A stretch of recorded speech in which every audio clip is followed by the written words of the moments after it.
What is up? What is up? What is up, everybody? Let us fire it up. I'm going to get so owned in this game. It's time that we get to the Steam Top 50 and seeing what the latest trends are. Gary's mod. There's TF2. It's usually around somewhere. Woo! Oh, it's snakes. Does it just have really high retention? This genre is still viable. Or you just gotta shoot his butt. There was kind of a trend for a while. Like that is just the way things work. We did it! Good to see you all. Hope you're doing well on this fine Friday. We have a lot of interesting stuff to discuss this week. So, today we are going to play some Noita, which I've been really looking forward to for a long time since they announced it. Today we're going to talk about TwitchCon, because we just got back from TwitchCon and learned some stuff. It was the first time that we ever demoed there. I've attended every single TwitchCon, either as a speaker or as a partnered streamer or something, but this is the first time that we've actually demoed and we learned some stuff for sure. And there's lots of things that have changed on Steam since we last Clark Tanked. There's huge news like Untitled Goose game, lots of good stuff. But first, let's just watch the trailer for Noita because we're gonna be playing it. So I can't remember how long ago it was that we Clark Tanked when this trailer first came out, but I was pumped. Look at all this procedural goodness. So you can throw bombs in water and they still go off. Why not? Why not? Creators of Baba Is You the Swapper and Crayon Physics, which I want to talk about in a minute. Oh, this trailer is actually different than the one that we originally saw. I don't remember that cloud business. Noita looks so good. I am hyped. And yeah, everyone that I know that's played it has said that it's as good as it seems. So I'm looking forward to that. I'll try to get through our homework quickly enough that we can, actually play Noita for a good amount of time. So yeah, I'm looking at this page. This is the Nala Games website because the creators of this game are Petri Purho, who best known as creator of Crayon Physics Deluxe. So he was one of like the OG indies. He was at lots of GDCs and events and stuff like that back then. He created a talk. He had a talk, I think, about juice, which the juiciness that you can inject into your games, which was super good. And yeah, he was very prominent in the community back then. And then kind of went quiet. I'm sure he was still busy doing stuff, but was just not coming out to shows in North America and whatnot. And I was so glad to see him back with an amazing game like this. Oli, I don't know how you say this, Harjola, worked on The Swapper, which is actually like a really good puzzle game. If you are into puzzle games, I definitely suggest you check out The Swapper. It is very well made. And RV, also known as Hempuli, who made Baba Is You. So like, what a freaking dream team of folks making this game. No wonder it's so good. But there's so much other stuff that we need to discuss, such as all the Steam library changes. Now they make it clear when there's updates to games, you can see it. They get surfaced more easily. Games that came out recently, you can see your friends playing and stuff like that. You can organize it in a different way. Also, it just looks so much better. And yeah, I think it's too early for us to tell what effect it's really going to have on indies. But let's all of us pay attention to our stats, our sales stats in the future, and try to figure out, if we're seeing them go up or down, try to extrapolate and look at, the traffic sources, which you can see on Steam, why our sales are going up and down, and if we can correlate any of that to these changes. Now, I do think that games that update frequently and that have high retention are going to do better. That was kind of already the case on Steam, so it's going to be even more the case, which means that, when you design games, you should be thinking about retention, and do you have a plan for continued updates, that sort of thing. But we'll talk about Goose Game later. But there are always going to be, shorter form games like Goose Game that do extremely well, for other reasons, just because of the sheer creativity of it. So I don't think those things are going to go away entirely. What do I think about the viability of roguelikes? Is the trend going down? I don't think so. I think they're if you have a roguelike that's highly replayable, then you're going to get, that retention that you want. People will see you, playing the game in the friends list and stuff like that. Roguelikes, are quite updatable. You can add more content fairly easily. Yeah, I don't think so. There's games like, Dead Cells and Noita, and there's plenty more coming out all the time that still continue to be in the charts. So, yeah, I would be concerned if I saw something that was really amazing and people were praising how fun it is and it wasn't in the charts. But I don't think that sort of thing has happened yet. So, yeah, if you want to make a roguelike still, go for it. You don't think roguelikes are going away, Squegget? Yeah. Yeah, they're changing for sure. I don't think you can make a roguelike the way that you used to. I think they need to have, some meta progression and whatnot. They're, a little softer around the edges than some of roguelikes of yore, but certainly still viable. So yeah, we need to keep paying attention to it. I think it's too early for us to draw any conclusions. However, Chris, who is in the chat, has been writing all kinds of articles and doing great analysis lately. Posted a blog post about the new library features. And yeah, Chris, if you're still there, please post a link to your newsletter so people can sign up for that. Because if you're not, you should be signing up for Chris's stuff. It's very insightful, for sure. And yeah, he was just pointing out how power users are making use of the library changes and how excited people are about the change. It does seem to be a pretty darn positive one overall. But yeah, people are like, I didn't realize you can kind of customize how your games look, and make curated lists of just stuff that looks really good to you. People doing weird things like this. People even making animated images. But yeah, so we've known for a while that you can make a GIF and upload it with the extension JPG or PNG or something like that, and Steam will let you upload it. But it'll still actually function as a GIF on your store page. So seems like you can do similar with the new images required for the library update. So yeah, I don't know. I'm going to be thinking about doing something like this. Like why would you not? There we go. Thanks for posting the link, Chris. So yeah, if you're not already signed up for his mailing list, get on it. It's super valuable, insightful stuff.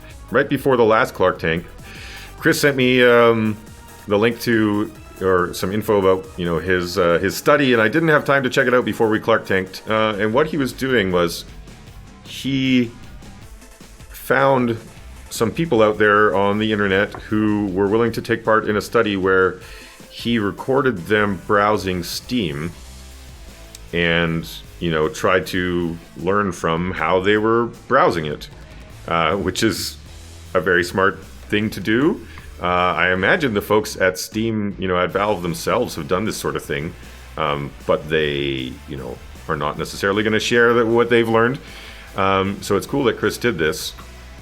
And so he learned some things that I think a lot of people found surprising or counterintuitive, so I wanted to just go through it quickly. So yeah, a Hooky capsule image for sure. I think that makes sense. Based on his findings, users do not penalize your game if the capsule does not match, the game itself, which, I think makes sense. These capsules are so small, it's kind of hard to make it look really representative of your game. People's hover behavior made you realize that the first screenshots are really important. I think we talked more about screenshots down below. Yeah, so your store page screenshots and trailers and stuff. Yeah, before this study, Chris would have said, don't put UI in your screenshots. But after seeing what people do, it sounds like they are sort of looking to screenshots as a way to figure out sort of like what kind of game is this? What genre is it? Is it something that they would be interested in?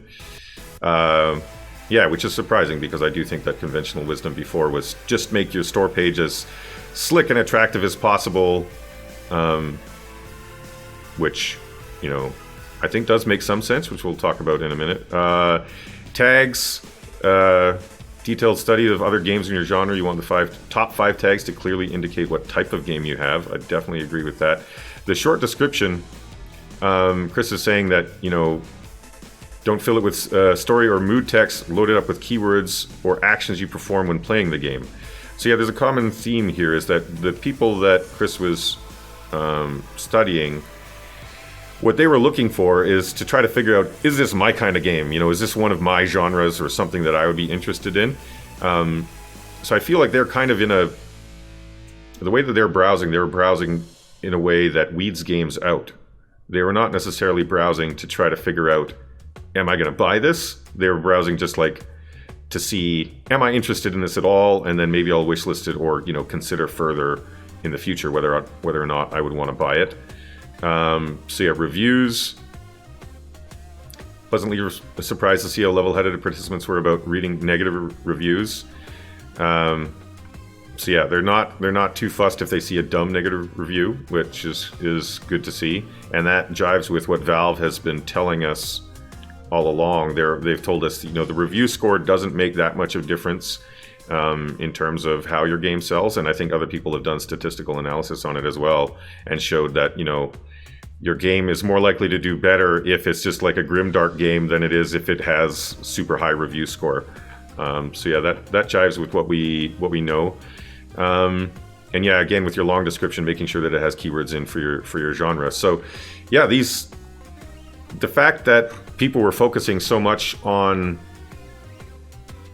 determining if it's their kind of game rather than, you know, actually looking at the trailer as much or the screenshots, you know, to see whether or not it's making them feel emotional. I think that sort of thing is surprising. But yeah, I do feel like what Chris captured here is people doing sort of a high-level casual browse, not necessarily a time when they're thinking of actually buying something. And it sounds like he is, you know, considering trying to do more in the future where, you know, the buying behavior is more of a focus. But yeah, I think there's a bit of a tension between, I agree that you probably do want to do a lot of the stuff that Chris is saying here, but if you do some of those things, you may actually harm your game's page, its ability to convert someone into a sale. Because if your screenshots are, you know, more trying to represent the genre, if your trailer is doing that, and also your descriptive text and things like that, just to make sure that they don't immediately dismiss you, which is important, then they may not actually be hyped enough about the game to actually buy it. Because, you know, just getting past that first filter of, oh, it's not, you know, it's an FPS, I don't like FPSs, I'm out of here. Getting past that first filter is important for sure, but it's still really hard once you're past that filter to get them so excited about it to buy your game instead of some other game. So yeah, I think there's a bit of a tension there. You obviously need to do things to get past that first filtering stage, and it's cool that Chris, you know, identified that is a thing, and I don't think that we really thought about it before. When people talk about like websites and funnels and whatnot, they look at different points during the funnel where users drop off, and I think Chris has identified that, you know, there is an initial phase where they're just checking out the genre match. Is it their kind of game? And they'll just reject things immediately if they're not. But there's another part deeper into the funnel where it's like, now how do you get them to actually buy? And you got to make sure that your genre matching, you know, efforts don't make them, you know, lose their interest in actually buying the game too.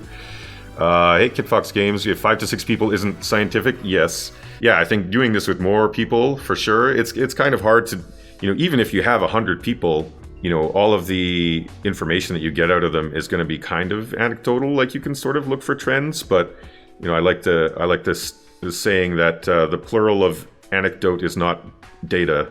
It's, you know, crunching like the actual doing heat maps or getting thousands of people and checking, you know, what they're clicking on and where the funnel is dropping off and that sort of stuff. It'd be closer to data, but I still think this sort of thing is useful. It made us realize something that we would not have realized before. So Chris is saying that friends get them past the filter. Yeah, for sure. You should check out this game. Yeah, we had a lot of that at TwitchCon actually, which I'll get back to in a minute.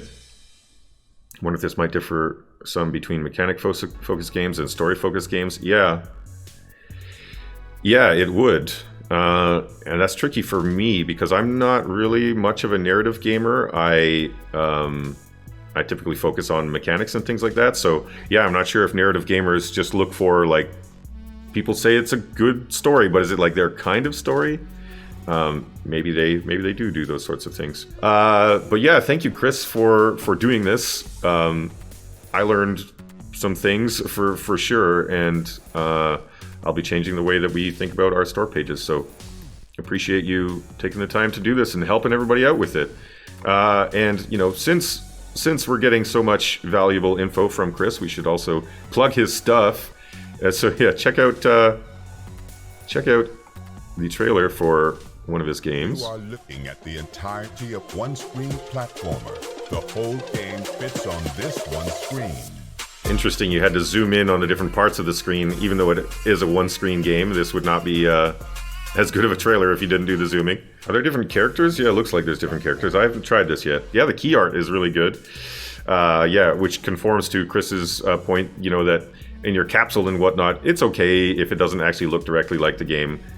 You really just want to get people to click through, and they'll forgive you if it's not entirely representative. But yeah, it's cool that Chris is doing a different kind of thing than what most other indies do. You know, making smaller games. I think making them in about a month. Is that right, Chris? And the only other indie that I'm aware of that's doing something similar is Nickervision Studios from here in Vancouver, and they're making numerous small games, as you can see here. And you know, very low price point. Like Bit Blaster is their biggest one. It's $1. Let's take a look. But like, people say that these games, despite being simple, are very well designed. But yeah, despite these games, you know, seeming simple, I've just heard that people say they're really fun and well designed.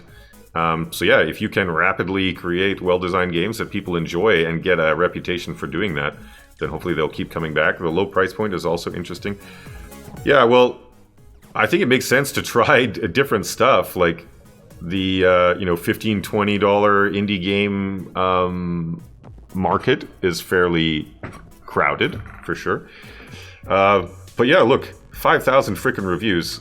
That is a lot, although it's $1. But still, that is a lot of people playing this game. And then if you can remarket them to, you know, to your future games, it's viable. And I believe that they are, you know, full-time with the income off of these games. So it's certainly doable. And yeah, a Patreon makes sense. Yeah, Patreon is such a cool thing. You know, people are succeeding with Patreon doing stuff that I never would have expected. So yeah, certainly something to consider, especially if you're a smaller team. But yeah, speaking of other people also doing analysis and, you know, number crunching and things like that about the game industry, especially the indie space, Mike Rose also does it. There's a few other folks that I'll be talking about in a sec. And Mike tweeted recently about, you know, how median sales are down, median revenue is kind of down lately, which definitely is scary, and we should be paying attention to these sorts of things. But yeah, whenever anyone does any kind of statistical analysis, I think you should ignore whatever your gut reaction is to it and think hard about what actually matters to you personally in what you're trying to do as an indie. And think about, do these numbers, do they say something that is relevant to me? And yeah, like I said, I think these numbers sound kind of scary, but when I saw them, I thought, what actually matters most to me, and I think many of you, is, you know, are there still indie games that are making a profit, and how many of them are there? And, you know, taking a look at those games, you want to know, can I compete with those games? Can I be one of those profitable indie games? Because that's, I assume, what everyone's goal is to be able to make a living making indie games. So, you know, are there lots of them, and can I compete with them? And there are a lot of, you know, there are more games on Steam now than there ever were before, and there are more games not succeeding than there ever were before. But I had this sort of argument back when Steam Direct opened up the floodgates, and even when Greenlight did, that sure, there's more games on Steam now, and we're competing with more people, it seems. But I think we were kind of always competing with those people. It's just that they weren't on Steam yet. They were competing to try to even get on Steam, and we were already on. So the fact that they're on there now doesn't really mean that suddenly it's more competition. They were always trying to get on there. They were always competing with us. So, I think from what we see, on the Clark Tank, we always see lots of indie games hitting, the top sellers charts, even making it to number 1. It doesn't feel to me, and this is not, quantitative, but it does not feel to me like there are fewer profitable indie games than there used to be. It's hard to judge what is profitable because you just have to eyeball the game and think, what's the budget of this game, and then try to estimate their sales. But I have done that before. I've gone through, swaths of data and eyeballed it for talks that I've done and try to figure out, what percentage do I think are actually making a profit. And I think it's about 5%-ish of indie games that are, at the break-even mark or above. And, I've done rough analyses like that every now and then, and it seems similar to me now. Perhaps a little lower, but I think if you're thinking percentage-wise, then it makes sense. There's more games on Steam, so yeah, the percentage is going to go down a bit. But total number, it doesn't seem that different to me. So you just have to look at the ones that are selling well and try to figure out, can you compete with those? And that's why we do the Clark Tank. Look at the ones that are selling and analyze which genre, why is it selling well, so that when it comes time for you to make your decision of what game you're going to make, you'll know about which genres and what types of hooks and things like that are working for people. Also do want to caution, I don't think that Mike is doing this sort of thing on purpose. I do know some indies that actually do it on purpose. They try to scare other indies because they think that, other potential indies, because they think that if they scare people off from being an indie, that's one less competitor, which I don't like that attitude. If someone can actively outcompete me, then good for them. I'm not going to say who it is that does it, but there are people who, yes, there are people that do it. But yeah, info like this could, I don't think Mike is trying to scare people off from being indies, but it can also make you want to work with publishers because you're a bit concerned about your ability to recoup and things like that. So it might make working with publishers more attractive for sure. So yeah, keep that in mind whenever you're listening to, looking at someone's message about or someone's analysis. Hopfrog, you have no data to prove it. You get the feeling the average game that often gets evaluated in these studies doesn't actually have very high production values. Yeah, exactly. I also feel that that's the case. There definitely are many indie games that are high production value that don't do well. And when you walk around the show floor at PAXs and go to the indie mega booth and stuff like that, there are, those games are usually pretty well made games, and not very many of them end up being hits, right? So there still are ones that are high production value with people who really know what they're doing that don't succeed. But yeah, I think when I walk through the mega booth and I see these types of games, often they're like in genres that are just not viable. I kind of want to tell the people, but like, it's too late by then if they're already at PAX. Also, they're just going to hate me if I go around saying like, this game is going to struggle. Also, it could be entirely wrong. The reason why we do the Clark Tank thing is not to make sure that we can predict the success of every game, whether it's going to succeed or fail. The reason we do it is so that when we say, yes, I think this game is going to sell well, that we are right. So, I don't want to be able to predict, the sales results of 100% of games. I want to be able to predict the sales results of the one that we choose to make. And so that's why we use this system where we look at genres that are viable and, why we try to come up with hooks so that we stand out in those genres. But there are outliers like Untitled Goose Game. What genre even is that? I don't know. I don't know. But it's selling insanely well. So, I can't go around PAX saying like, that's not a viable genre, you're going to fail, because who knows? They might not, right? So I don't know what's going to fail. I just want to know what's going to succeed and, be confident when I say that something's going to succeed. But anyway, this is another bit of analysis by someone called Kingblade Dev, who I was not aware of before. And yeah, in contrast to what Mike Rose was saying, their analysis seems to indicate that maybe things are fine. So they were just looking at, first of all, the number of games that have come out, the number of reviews that games have been getting lately. And, I think they're saying that this is just so far in 2019, so not, estimating what might occur in the final quarter. So, if this is just 3 quarters worth and this is 4 quarters worth, then we definitely are in the same ballpark of, mean reviews for most games. So yeah, I just wanted to bring this up because it just shows that it depends how you slice it. And there's a thread on Twitter with this person, someone asking, why are your numbers so different from some other people's? And they're like, I don't know. They explained how they analyzed it. So yeah, just don't make your career-changing decisions based on one tweet, one person's analysis, and take a look at their numbers and how they're doing it exactly and whatnot before you decide. So yeah, I thought this was an interesting, counterpoint. And this is another one, just speaking of all the people doing, analysis these days. These folks at SMG Studio, the makers of Moving Out game, which we saw at PAX, which looks like a really good game, by the way. If you're not aware of it already, you should check it out. It's like a game, feels a little bit like Overcooked or something, but it's about moving stuff out of a house. It looks really, really funny.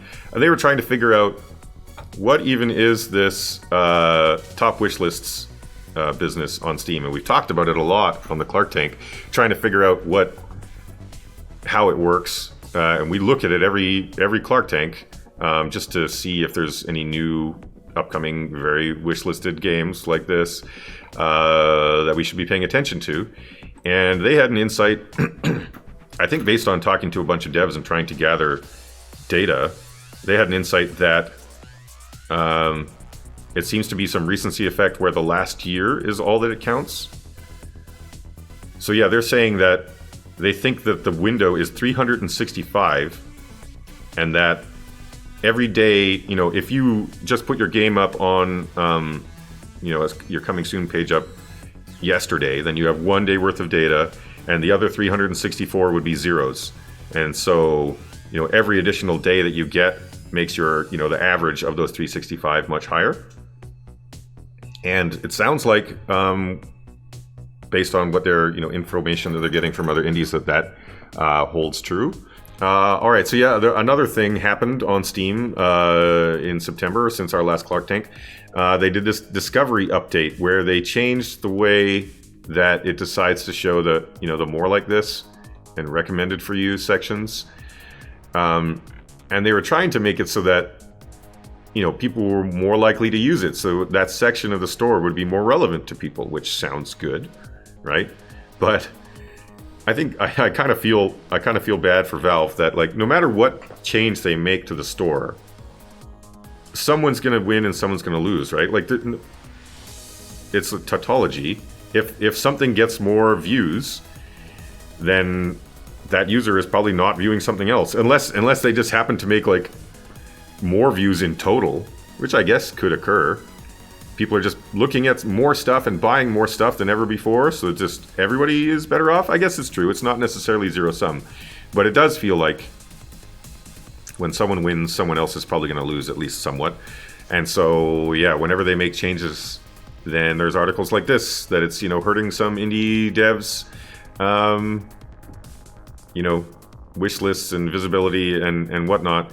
And I think it was primarily people saying that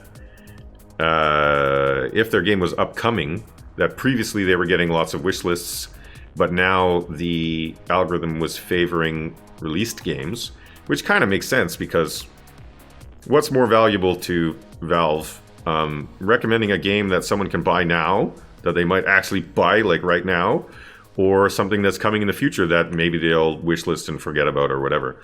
So I could see if Valve is attempting to optimize for sales, that they would do something like that. And then as they optimize for sales, some games are going to sell more as a result of that. But then some other games might see lower wish lists as a result. And I do think that we at Brace Yourself have seen lower wish lists on Industries of Titan and Phantom Brigade as a result. So bummer for us, but yeah, we cannot expect them to never change anything on the store. Like, just leave it exactly the way that it is forever. So Forger's visibility actually went slightly up, Hopfrog. Yeah, because your game is out already, right? So it kind of makes sense, and your game converts pretty well. So I think that does make sense. But that's good to know. Thanks for letting us know. More valuable to the consumer. Yeah, I agree. Like, usually you're happy if you see a game that you like and you buy it and then you play it and you're enjoying it. Like, that's why you're on Steam, right? To have that sort of experience. So I've heard that they intend to continue doing these sorts of things. That does mean that Steam is going to be a little less predictable for us. But I do think that there are some clear trends, such as retention, that are not going to go away. Games that retain well, it seems like, if anything, Valve is doubling down on that with the way they've designed the new library update. So, you know, if you are considering a game that's highly replayable, either long play sessions, I think it's going to be good for you, the way that the store is heading. If you're trying to make, you know, shorter session games, it may not be so great. This recent change shifted it a little bit to more towards top-selling games, which is a bit of a bummer.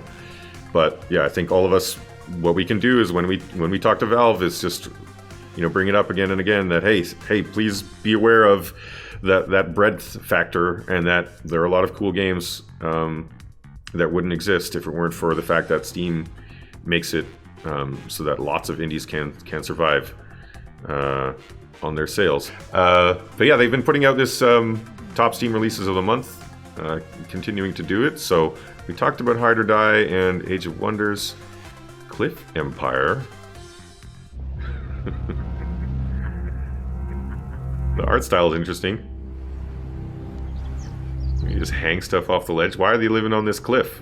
Why don't they just live on the ground? The frame rate, though, it hurts me. It's interesting. I liked the aesthetic better when it was up on the cliffs, but now that they're just on the ground, it does look a little bland. All right, how is this selling? So our thesis is that city builders are a viable genre, and I hope it continues to be true because we are making Industries of Titan. So yeah, August 6th, so almost 2 months ago, 1,500 reviews. It's not bad. You know, medium-sized hit. Definitely should be profitable, so that's good. Whoa. Okay, so the reviews, very positive. What is a negative one? Nice city builder, lots of potential, can't recommend it. He's balancing, gets frustrating after a while. Yeah, so this seems pretty good. My problem with it is that it doesn't really have a hook. So they picked a viable genre. I guess the cliffiness is kind of a hook, but is that really enough? I don't know. But yeah, just the fact that light hookiness and you know, just choosing this viable genre, and they're profitable, is good. Yeah, not a great hook. The art style is pretty nice. Yeah, like these images are great. I like that stuff. But yeah, I feel like they could have done better with their trailer. Yeah, the art style. Oh, price. Dang. This is Canadian, but it's probably $10 US. Yeah, thanks for pointing that out. That's surprising. If it's a hook, why abandon it? Yeah, exactly, Artyom. Yeah, I feel like they should have just gone all in on that. But anyway, all right, another data point for city builders. All right, what's this? Rad. Oh, yeah. Well, I just wanted to talk about Rad. We watched the trailer for it a while ago. But yeah, the production values must have been quite a bit higher on this. This is a Double Fine, published by Bandai Namco. I did not know that. And yes, I would say that this is not profitable because it also came out a month and a half ago. But yeah, this is not a great result.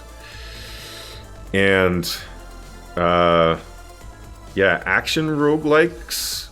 Well, let's just watch the trailer. I do recall when I saw the first trailer for Rad. Yeah, a better Switch game? I agree, Marlon. That's a good point. I do recall when I saw the first trailer, I was like, oh, I hope that it works. Because it didn't quite fit. Oh man, the production values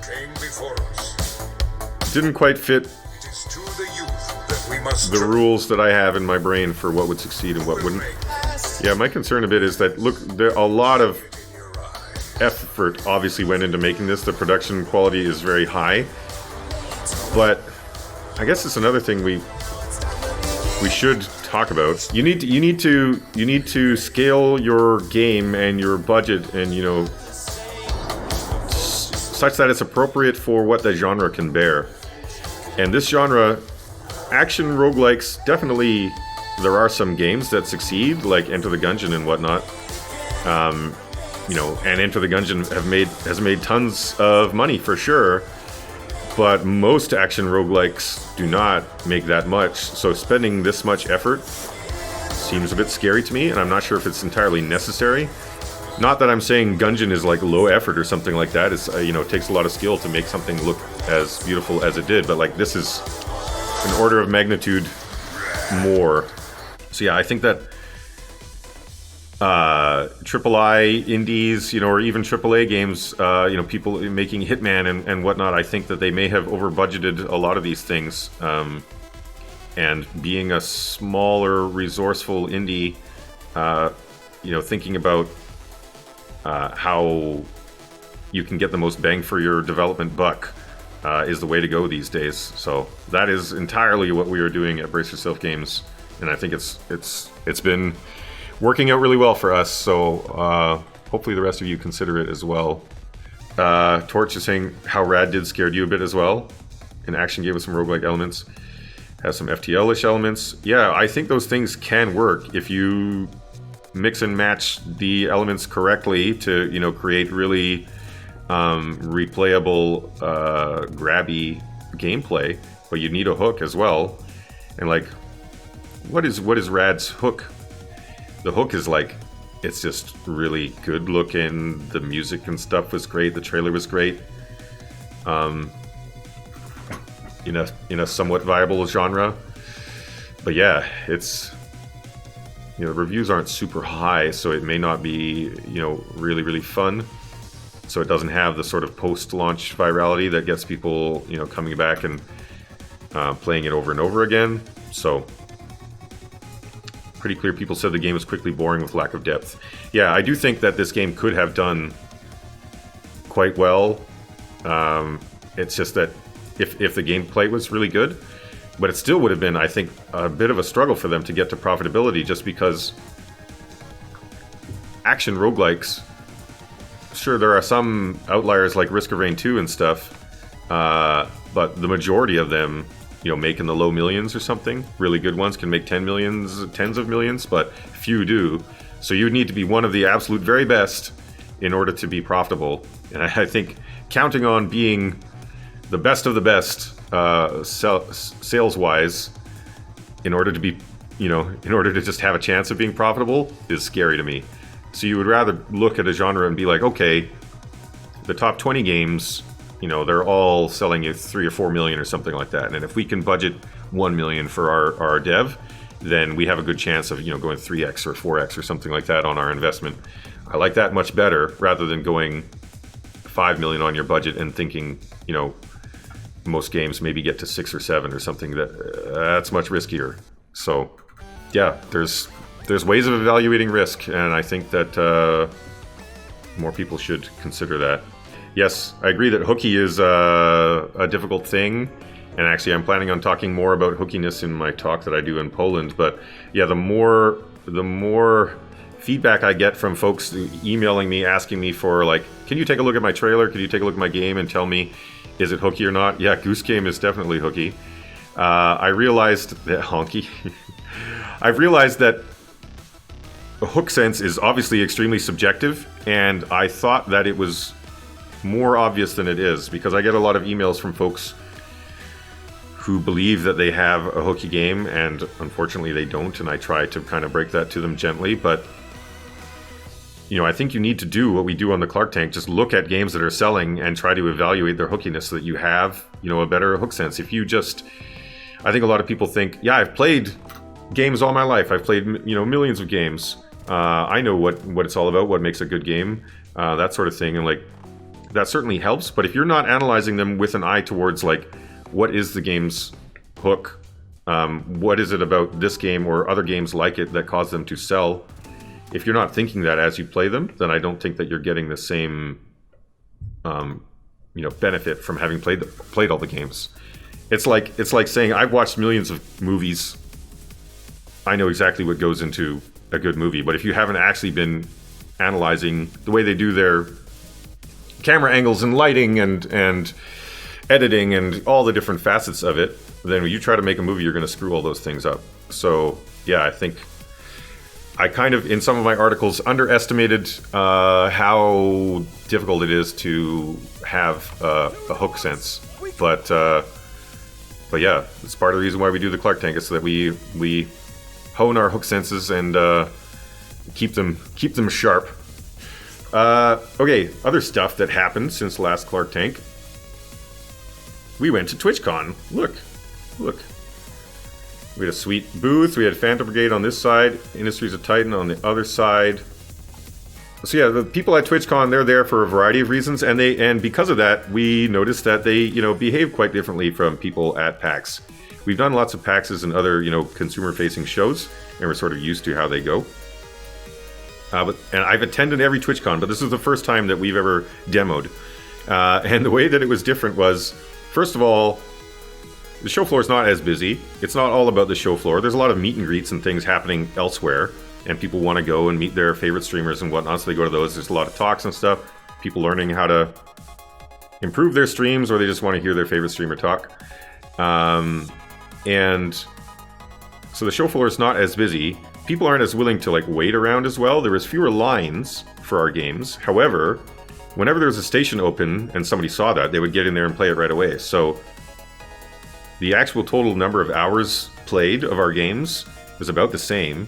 It's just there was less people waiting around because they had other stuff that they wanted to do. It feels a bit more like, someone at Brace Yourself said, it feels a bit more like a B2B, like business to business event.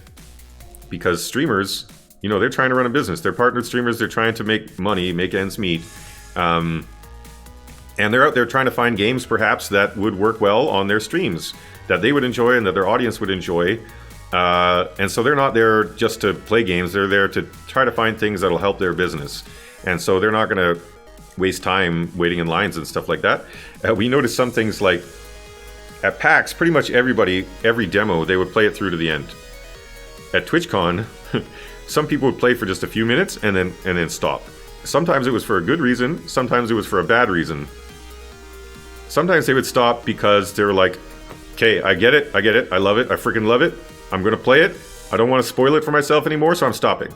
So, they wanted to go into it as blind as possible when they finally stream it for their audience. So I'm stopping. I'll give me your card, do whatever. I'm going to play it. So there's those. That was very positive. It was cool to see. Whereas, at PAX, why would you stop? If you're enjoying yourself playing a game, why would you stop? But there's also the negative ones where people would play it for a few minutes and then they'd just be like, some of them would just walk away without even saying anything to us. But some of them told us, though, that it was just it's not my genre. If they're watching, we have these TVs here, looping our trailers and stuff like that. And based on the trailer, it might not be totally clear what genre we're talking about here, right? And so they would play and be like, all right, I only play third-person shooters, first-person shooters, stuff like that, and then they would just leave. Which, hey, I totally understand. If it's not your game, you're not going to enjoy it, or it's not going to work for your audience, then why waste your time playing further? But yeah, it's just quite the contrast from the way things work at PAX. So yeah, we've learned TwitchCon people expect more free giveaways and things like that. They want to know more about how they can sign up for the games to get codes. They show up for things like meet and greets with Elspeth. We did that.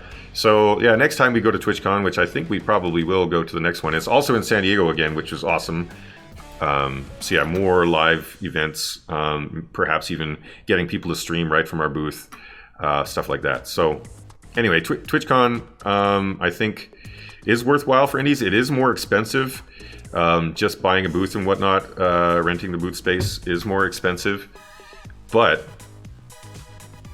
the number of streamers that have signed up for our stuff, I think,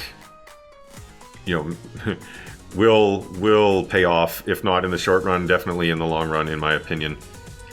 It seems paid promotion are more and more a thing these days on Twitch. Streamers are saying that free key is not enough. Yeah, that's true.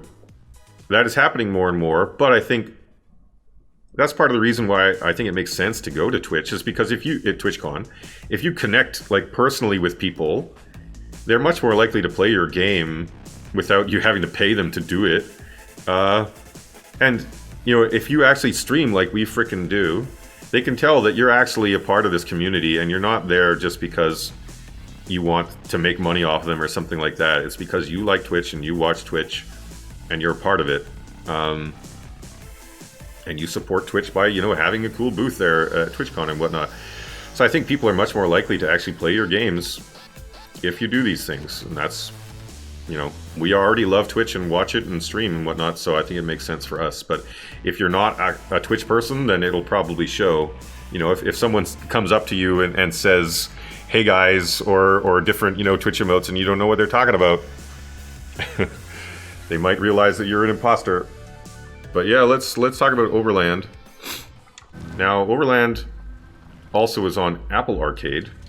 Hopefully that means that they got, a good amount of funding, because it seems like, unfortunately, it's not selling that well on Steam, which is a shame because, it's beautiful. It looks great. I've been super excited about it because any kind of tactics game is right up my alley, and I do think that tactics games are still a viable genre on Steam. But yeah, obviously the reviews are not great. If people just saying that it's really hard. That it doesn't feel like it progressed from an earlier alpha state and things like that. So I haven't talked to them about it, but I wonder if, because of the Apple Arcade deadline, they launched perhaps a bit sooner than they would otherwise have done. But hopefully they continue to update it. I'm not sure if they intend to. It's not early access, but yeah, it seems like it has lots of promise in many ways. So hopefully these issues can be rectified. But yeah, and they did have versions of it out on, I believe, on itch for quite a while. So I'm not sure if the feedback that they were getting on itch was similar to this or what. But yeah, the Steam numbers are less than I expected, because at least amongst the crowd that I follow on Twitter, there seemed to be a decent amount of hype for it. This one, yeah, look, almost 1,000 retweets, which is pretty good. Like, similar to the types of numbers that we saw when we launched Necrodancer. They launched in 7 platforms. What were all the platforms? Oh, yeah, all the consoles too. That's rough. Yeah, simul launch is a thing that I'm extremely scared of, because number one, it's not fun. It's really hard to do. And I think that it is beneficial. I do think that your sales will be better if you do it. Your total, aggregate sales will be better, and you're more likely to get promotion on all the platforms and whatnot. However, it is hard on people, and part of the reason that I want to make games and keep making games is because it's fun. And simul launching is not fun. So yeah, if you've ever launched on even a single console, you'll know how difficult it is. And then doing it on all of these all at once and have it come out on the same day and stuff is rough. So yeah, I try to make games where we don't need to do that, where hopefully our main target console or platform will be viable enough that we can survive just with that, and then bring it to the other platforms later. Now, the goose in the room, it's an elephant in the room in the shape of a goose. We should talk about this. We are not going to be playing this today. I just wanted to talk about it partly just because there's often the doom and gloom about how hard it is to make games successfully as a living these days, and I agree, it's not easy. I always say that it's easier than it was back when I started in 2004, and we managed to make it work back then. But that's just my grumpy old man sentiments. But I do think that games like Goose Game show that if you are creative enough and come up with the right idea, it doesn't matter how many other games are competing with you. Yet there's a ton of competition today these days for sure. But Goose Game, man, there was no way you were going to keep it down. And I don't think that it's just because of all the memes. There have been so many memes and stuff, which is awesome to see. You know, everybody's talking about Goose Game these days on Twitter. So many GIFs and stuff. But I don't think that is the reason why it did so well. Even before it launched, I saw it at PAX. I wanted to go play it, but there was a line for it just so freaking long. I don't think I've ever seen a line that long for an indie game. So it's not the post-launch virality that made it succeed. Yeah, it was memeable before, but it's just like, I don't know, that concept just really appeals to people. Being a jerkhole goose. Yeah, you get it right away. Exactly. And it's not a technically difficult game to make either. Like the graphics, you know, they're nice, but they're not, you know, cutting edge AAA graphics or anything like that. This is a game that, you know, most indies, if they had come up with the concept, it's within their technical abilities to produce it. So anyway, I just bring it up to emphasize the fact that we are competing based on creativity. You know, can you come up with a game this clever, but then also on your ability to know what will work and what doesn't. And that's part of the reason why we Clark Tank, is so that you have a good sense for what is hooky. Like, is Goose Game hooky? Heck yes it is, right? But maybe not everyone could sense that. Let's do our actual homework here. Alright, Destiny 2, yes, we know all about you, and now you're on Steam. Of course you're at number 1, yes, of course you are. Counter-Strike, PUBG, Code Vein. It's higher than I thought.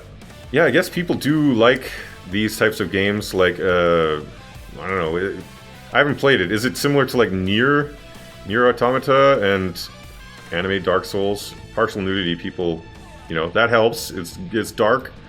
Yeah, that's just a bit higher than I would have expected. Dark waifus, yeah. Okay, well, we'll keep an eye on that, see if it sticks around in the charts. Warframe is climbing the charts. Planet Zoo, I don't believe I've watched the trailer for this new one. So this is pre-orders, so it's pretty high in the charts for pre-orders. They were advertising this heavily at Gamescom. Now, I wonder if the people that like this type of game are ones that just like sim games, or if it's just they're animal people. But I bet there are some people who are into this just because the animals, you know, look pretty good and it's a relaxing sort of game. Huh. Alright, well yeah, I'm a bit surprised that it's selling that well in pre-orders, but we'll keep an eye on that. I'm sure it'll be in the charts next. Clark Tank, Dota 2, Rainbow Six, Elder Scrolls on sale, Sniper Elite. Why are you here? Yes, it had a sale recently. Thank you, Ion.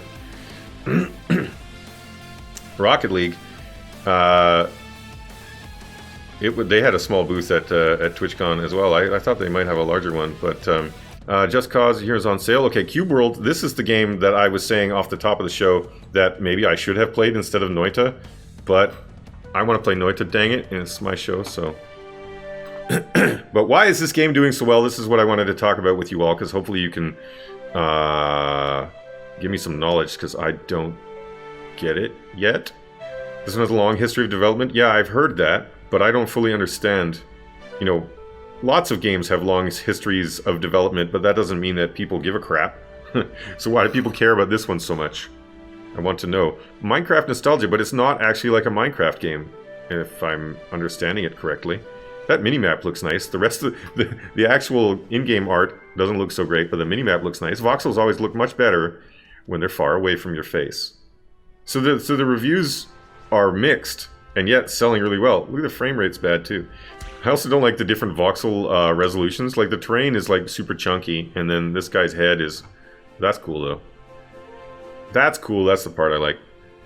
They were doing direct sales from their website, okay. Lots of hype due to few and far updates in between. Yeah, so has it been a long time since they updated, and then bam, they're on Steam with a big update? Sold it for a while and took it down. Okay, so pent-up demand then. And an existing audience that would be curious about the new update. Okay, it's starting to make sense now. Starting to make sense. So all those people would check it out on Steam because they remember the hype from before. It's like 3,000 something when I saw this. I'm like, how the heck they get that many reviews in a month? Bonkers. And that's legit reviews. The only reviews that show up here are legit ones, not Steam key ones. So 3,000 something are the real ones, but yeah, they got 8,000 total. So yeah, more of them are other. There you can see it. All right, Just Cause, just because it's on sale. Devil May Cry. Why? They must have updated or something. We don't have time to investigate you, Devil May Cry. NBA, yeah, always around 15%. The new ones, like setting new records for, and just proving what Valve says, that the review scores don't affect the algorithms. Rust must have had an update or something. Dead by Daylight. People hyped about Halloween. I think there was an update last time we were talking about it, right? Black Desert. Outwards on sale. Borderlands, yeah, because of the Borderlands hype. Atelier Ryza. It's interesting that they choose to start out by just like showing a sweet chairs and tables. Big Sword Man doing his kendo practice. Nerd person. Yep. The production value pretty dang good. Yeah, that looked pretty good. If you're into that kind of game. Frick, this is pre-orders? Wow. What? It's $60. Holy crap. Wow. The weebs. They have purchasing power. Alright, Close Combat, the Bloody Fist. What is this? Armored vehicles and decide when I love that these graphics are not good. I love the fact that this kind of stuff is viable on Steam. Like, this thing is in the charts, despite having... The UI is rough. These graphics are not great. Yeah, the fact that these things can work if it had a higher review score. It's dropping off now, though. It's probably falling out of the charts. You know what grognards are? You gotta know about the grognards if you want to be a game designer. Final Fantasy, War Thunder, and Noita. Yes, we will play you soon. Grim Dawn's on sale. Monster Hunter. None of these things are surprising. Total War. Lords Mobile. Yeah, it's a new free-to-play game moving up the charts. Path of Exile. Smite. None of these are surprising. Call of Duty. eFootball. Katana Zero on sale. Skylines. Yeah, see, feels like the chart might be a bit weak because Skylines is not usually in this region. Euro Truck, TF2. Siconia When They Cry, dash, Phase 1, colon, for you, comma, the replaceable ones, period. What is this about? What even is gameplay? Hyper Anime Intro, yes. What are these logos? What are they even showing? I don't get it. They zoomed in on her cravat. Is that what they just did? Cravat? Really cravat? Oh, that was just to show the fangs, maybe? Alright, do they have actual screenshots of this game is all text. It's a visual novel. Okay, this is a visual novel and this is how they do the text treatment? Holy smokes. Wow. And this is in the charts. It's not super high in the charts, but it's in there. Look at that price, $40. I guess that's what you do with the Weeb stuff. You make it more expensive. Weebs will pay. We're learning this. World of Warships, you're usually around. DCS World Steam Edition. We looked at that. Greedfall, we looked at that. Cultist Simulator on sale. Yu-Gi-Oh! World of Tanks. Arizona Sunshine's on sale. Elder Scrolls, alright, Football Manager 2020. So this is like... Wow, they don't even have the launch date, but they're already doing their pre-orders. Arc Iron Power. This came out a while ago. Must have just had an update or something. Assassin's Creed, Farming Simulator, Remnant. So it's sticking around. Dawn of Man's back in the charts. For a while, this dominated the charts, you remember? I want to see how many reviews it's got. Was it just a flash in the pan? It kind of was. Like, still, this is still, like, really, really good result. But it was parked at the top for quite a while. I wonder if it was because of streamers or something, or YouTubers or something. And now it's dropped off, because I would have expected this to be higher based on how well it was doing right at the start. Anyway, Beat Saber, wow. VR game, just not even on sale, but in the charts. Sniper Elite's on sale, Hunt's on sale, DayZ's usually around, F1, and Total War 3 came... Okay, so there was a few new ones. Surprising amount of Weeb stuff. Yeah, you're making the wrong content, Mutants. Yeah, you gotta get on the Weeb bandwagon, but they are further down, though. Alright, that's the top 50. Okay, let's go quick through the top wish lists. Ancestors. That's gotta hurt. That's a serious snake. What is happening? Is this in the game? You advance millions of years? Okay, I don't understand gameplay. This is in the charts based on that, but yeah, I guess if it's by the person who made Assassin's Creed, then I don't know. Am I wrong, or does it not seem like that should not be this high in the charts based on that? It might be the external factor of being from the person who made Assassin's Creed. Alright, so we look at this part of Steam so we can see the new and trending just to make sure we didn't miss anything. Oh, we didn't miss you, Chiconia or Siconia. Spaceland. You have my attention, sir. And Cube World. Alright, Spaceland, what are you about? It looks, yeah, it's a tactic game. There's not very many units. It's got block puzzles. Yeah, the style is a kind of a bit cutesy, which I'm not sure is a good idea. It looks nice, you know. I like it personally, but I just think that it will harm your sales on Steam to go cute. Selling reasonably well, been out 3 days. Okay, the Hypestagram shows us how many games have been launching lately, and this is more than normal. People trying to launch before the AAA rush, maybe? But how does it look on Harbor's chart? Yeah, so this sort of tan color is 2019. And yeah, it's crossing over. It's climbing. It's climbing when the other ones were declining. Why is it climbing? Why is it climbing, everybody? It doesn't make any sense. Previous years it declined. Like, people were trying to get ahead of the rush here. Could it be Apple Arcade? Oh, squirrel. Yes. Yes. Could it not? That many, though. So there was the day that Apple Arcade came out, and some people at Brace Yourself were referring to it as like Indie Christmas, because like a bunch of anticipated indie games came out all at once on that day, which was super cool. This is the first time of year that we've seen significant deviation from pattern 20. We didn't see the usual end of September peak. There's actually a bit of a dip. There's a bit of a spike underway, but it's hard to predict where it will go because it doesn't match with previous patterns. Exactly. It makes no sense. Anyway, let's keep an eye on that, because that's anomalous. We don't like anomalies. We want to patterns, predictable patterns. Alright, let's play some dang Noita already. Is that a bird or a wizard or wizard bird? Wizard bird, eggs. As the ancient stones foretold, Wazdi. I always gotta go left. How's the game selling? It's selling really well. Equipped one. So is this one, why does it have a 3 on it?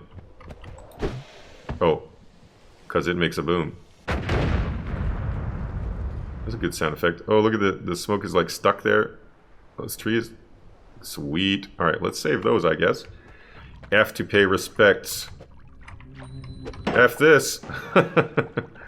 We F'd it. Can I shoot you? Oh, you're bad. You're bad. Duck. Oh, I tried to duck under it. There's eyes in the darkness. I see them. Hey. I know you were just chilling, but you can eat the dead bodies? Oh, how do you eat them? You just teabag on them? This guy doesn't even flinch. Cool as a cucumber. Oh no! We on fire again. We need. Oh, found the water. At least I thought that was water. Okay, now I know to be more careful around the fire. You burn a lot? Oh, what happened there? Wow, it just restarts the game. That is hacky. That's the kind that you do that when your game stability suffers if you play, you know, repeated runs or something. All right, let's be more careful around fiery things. Yeah, I was looking at chat. I almost caught on fire again. Anyone knows what engines? Yeah, I'm pretty sure they made this themselves. That's part of the reason why it's so cool. Oh, it's fire. Oh, we can't get up. Oh, what's this? Is this oil or something? This whole area is not good. Oh, so, or maybe we're oily? I think we're slipping a bit. Yeah, I think that's it. Can we wash it off in the water? We did! Whoa, what's this? Seems totally fine. My mom would be fine with me walking into this, right? A sea of acid. A sea of acid. Alright, let's do this. This one's a deal, right? So, how do we use it? Oh, do I put it in here? Oh, right. Yeah, Marlon, you were telling me about this. You just combine stuff, right? So cool. They're wand modifiers. Whoa. Whoa. Wait for the fire to go out and then get the gold. Oh, what? Gold goes away? Ah! One of those games. Ow. Oh, that stopped us from flying. Oh, crap. No! Run away! Run! Regroup! Regroup! How do we need to find some water. Whoa! Okay. Oh, we need this water. Run! Is there water in here? Oh, we lived. Phew. That was very close. Steam. Maybe it's good. No, it's hot. Oh! What? What killed us? Fix shield? Rip. I get the general idea of how Noita works, at least, and I'm definitely going to be playing more of it. Again, thank you all for hanging out, as usual. It's always a lot of fun doing this Clark Tank thing with you. It'd be boring without you. Thanks for watching, chums. This Clark Tank is over.